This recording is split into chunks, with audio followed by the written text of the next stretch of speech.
সুশীল সমাজের প্রবক্তা আশরাফুদ্দিন নিজাম সকলের ভোটে এই রামগতিতে এমপি নির্বাচিত হবে।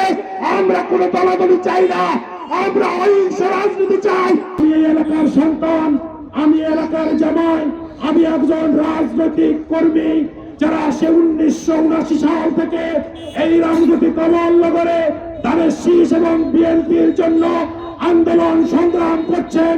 তাদের প্রতি কৃতজ্ঞতা জ্ঞাপন করে বলছি, এই রামগতি কমলনগরের এবারের নমিনেশনটি আমাদের জন্য সহজ ছিল না, সহজ হয়েছে যারা আশরাফুদ্দিন নিজামকে 2001 সালে নির্বাচিত করেছেন, যারা আশরাফুদ্দিন নিজামকে 2008 সালে নির্বাচিত করেছেন, যারা বিগত 2টি বছর ধরে মাঠে ময়দানে পাক প্রান্তে যারা আশরাফুদ্দিন নিজামের স্লোগান তুলেছেন, তাদের কৃতিত্বে আজকে আমরা অনেক সংগ্রাম বিপ্লবের মধ্য দিয়ে আমরা তৃতীয়বারের মতো নমিনেশন পেয়েছি।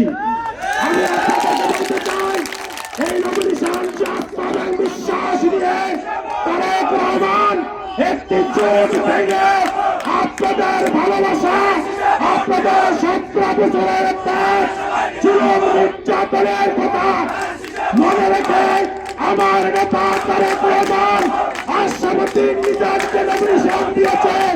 আপনারা আশরাফুদ্দিন নিজামকে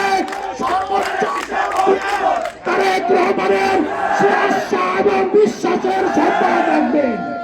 প্রিয় নেতৃবৃন্দ, আমি রাজনীতি পরিবারের সন্তান, আমি আজাদউদ্দিন পরিবারের সন্তান। এই রাজনীতিতে নমিনেশনের বিরোধিতা নিয়ে আমাদের মধ্যে বিরোধ ছিল, দ্বন্দ্ব ছিল। আজ রবচৌধুরী নেই, আজাদউদ্দিন নেই, আওয়ামী লীগ ভোটে নেই। আজকে সুশীল সমাজের প্রবক্তা আশরাফুদ্দিন নিজাম সকলের ভোটে এই রামগতিতে এমপি নির্বাচিত হবে।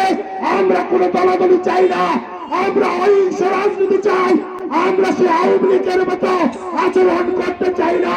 আমার নেতা 17 বছর বিধান জীবন শেষ করে অনেক সংখ্যা, অনেক ভয়, অনেক দেশি বিদেশি চক্রান্ত উপেক্ষা করে এই বাংলাদেশে এসেছে। তারেক রহমানের এই বাংলাদেশের থাকা নিশ্চিত করবে আপনার একটি ভোট, আপনার একটি ব্যালট। আপনারা বিগত দিনে আশরাফুদ্দিন নিজামকে বিপুল ভোটে জয়লাভ করেছেন বিদায় একটি জোট ভেঙে আপনাদের ভালোবাসার মূল্য দিয়ে আশরাফুদ্দিন নিজামকে তারেক রহমান আপনাদের মাঝে পাঠিয়েছে। আমি বিনয়ের সাথে বলবো, বিগত দিনে রাজনীতিতে প্রার্থী থাকাতে এই রাজনীতিতে আশরাফুদ্দিন নিজাম কিছুটা ভোট কম পেয়েছে। এবার রাজনীতির সমস্ত মানুষ, কমলনগরের মানুষ আশরাফুদ্দিন নিজামকে সর্বোচ্চ সংখ্যক ভোট দিয়ে যদি সংসদে পাঠাতে পারেন, আমরা বিশ্বাস করি তারেক রহমানের টেবিল থেকে ইনশাআল্লাহ আশরাফুদ্দিন নিজাম মন্ত্রী পরিষদে ঠাঁই পাবে। আপনাদের সকলের দীর্ঘায়ু সুস্বাস্থ্য কামনা করছি। বেগম খালেদা জিয়া এবং শহীদ প্রেসিডেন্ট জিয়া রহমান অমর, দেশ নায়ক তারেক রহমান জিন্দাবাদ, আশরাফুদ্দিন নিজাম জিন্দাবাদ, রামগতি কমলনগর বিএনপি জিন্দাবাদ। দেখা হবে রাজপথে, কথা হবে স্লোগানে। আল্লাহ হাফেজ।